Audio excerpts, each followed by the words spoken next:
summer Zoysia project.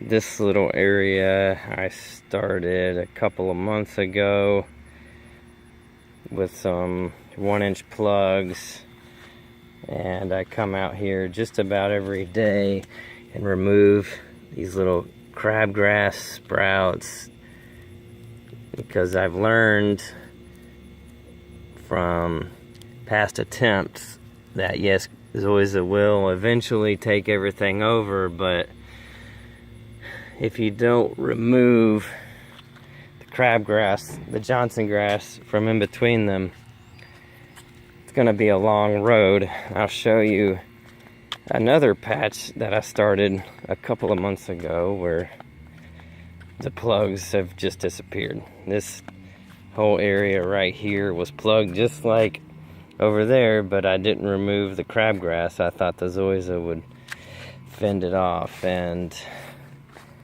now you can't even really see the plugs. Every now and then you can spot one with a keen eye. They're still there, I think. Well, some of them are. See if I can find one.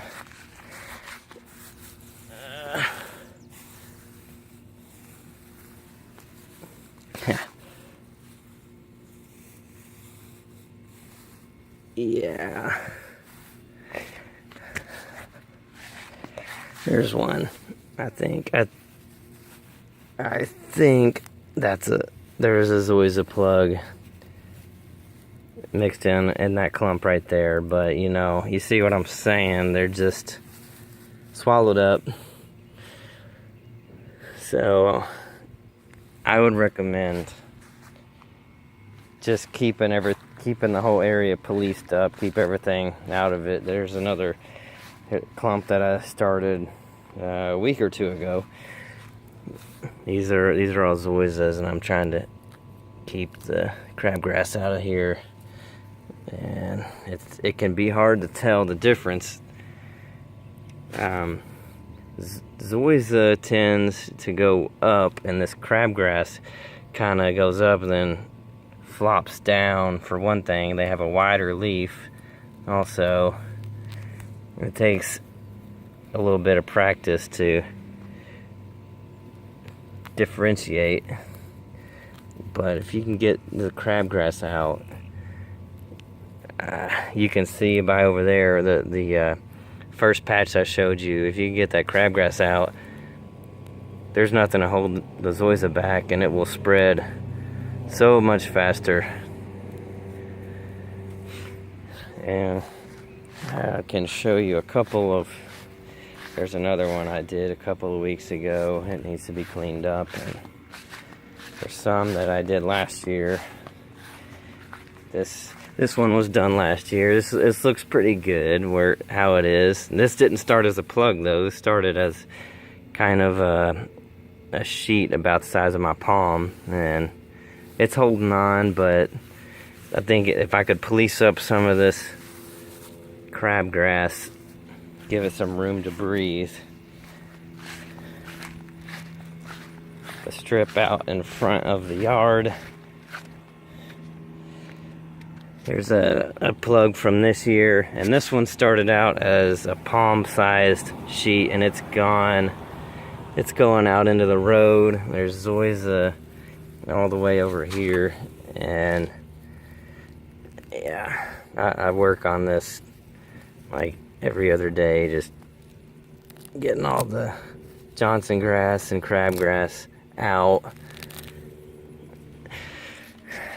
And this is always this came from a sheet, this came from a plug, and then here's one from last year. Again, started out about the size of my palm. It's doing pretty good. But if you just put them in the ground and let them go, you end up with something like this. And yeah, so I've been working on it for about 12 months now. You can see this is a Zoysia patch here. It's got a little bit of everything mixed in with it though. I'm just kind of hoping the Zoysia will win the end of the day. This one spreads over here, and here's another plug from I put in this year, and it's, oh my god, I could be out here 40 hours a week, and I'm kind of obsessed with it. You can see the Zoysia spreads in these horizontal runners, and they'll take root here and there, and it's so satisfying when it works. It's a low maintenance grass once it's established, but getting it there, it's a hobby. Here's one of my best patches here. Yeah. And if you look over here in the yard, it's there's a Zoysia patch, there's a Zoysia patch. This whole corner here is about half Zoysia. You can kind of tell by how the fine blades of grass that go straight up. Okay, so this is Zoysia. This is not. This is, I think that's Johnson grass. And then this is Zoysia, and then this is crabgrass. And then that's Zoysia, crabgrass. You can see some dead spots where I've sprayed Johnson grass, and it's gotten to the point now where it's really hard to, even for me, to tell the Zoysia apart from everything else. I'm afraid to spray at this point.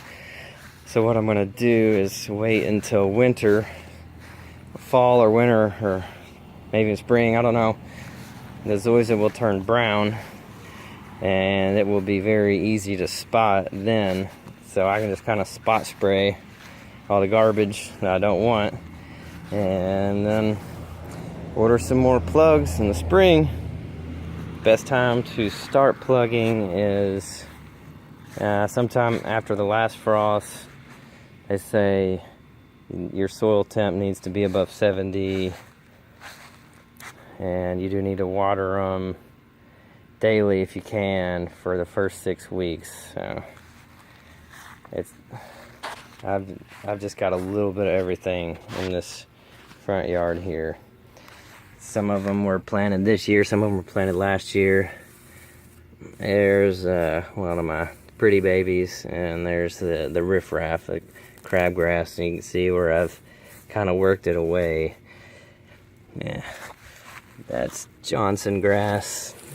So getting rid of the broadleaf, the dandelions, that such, it's pretty easy. You can use a chemical called 2,4-D. Get it from like a feed store or like a farm store, and it will obliterate your dandelions and your broadleaf. And then when it comes to Johnson grass and crabgrass, like, they are grasses, and the only thing that kills them is Roundup. Or I actually use like an off-brand Roundup I got from the farm store. It's a concentrate. It's like $40-50 for a 2-gallon jug. Mix 2 ounces to a gallon. So it's like a lifetime supply for $50 there. So don't get those little squirt bottles of Roundup from Walmart. You'll go broke. So yeah. So this is my 2 patches that are actually going well. Once again, they started out as little 1-inch plugs, and yeah, most all of them have some shoots running off, and they've doubled, tripled in size. So, and I got this kind of in an L shape here, and my neighbor, they have some nice sod over here, and I'm hoping my Zoysia will just kind of sweep through eventually and fill in some of my neighbors, so we don't have this nasty contrast between their beautiful lawn and whatever this is. But it's getting there. I think, actually, if I was to leave it alone right now, I honestly think I'd like to think, I don't know, I'd like to think the Zoysia would win think I could just like not touch it, and maybe like 5 years from now it would be all Zoysia. But you know, you don't want to wait that long. So any help you can give your Zoysia along the way, it will appreciate it. And yeah, so that means maybe fertilizing once a year, watering your new plugs daily. Aerating is really important, and that's one thing I've not done real good on. My way of aerating is by pulling weeds, and show you what I'm talking about if I can find a good one. You pull out some grass, weeds. Look, I just aerated and killed whatever that was at the same time. It's not Zoysia. See you later. Okay. So yeah, that's where I'm at now. 12 months into this project. So I would like to post an update. Maybe show you guys what it looks like in the winter here in a few months, and then maybe another one a year from now. And so we'll see where it goes. It's been a fun job. I've ordered about I think, including the sheets. Sometimes I get the little plugs, 50 count plugs per box, and sometimes I get a sheet that's like 15 by 15. They're about the same price. I've ordered about 12 or 16 total so far. So about $400 worth, plus a little bit for shipping from ZoysiaPlug.com. I can give you guys a link for that in the description. It's Zenith Zoysia. It's kind of like a slightly more engineered Zoysia. It's supposed to work better in more northern climates. This is southern Kentucky, by the way. You don't want to try Zoysia if you're like in the Great Lakes area. You're probably too far north. In the Northeast, probably too far north.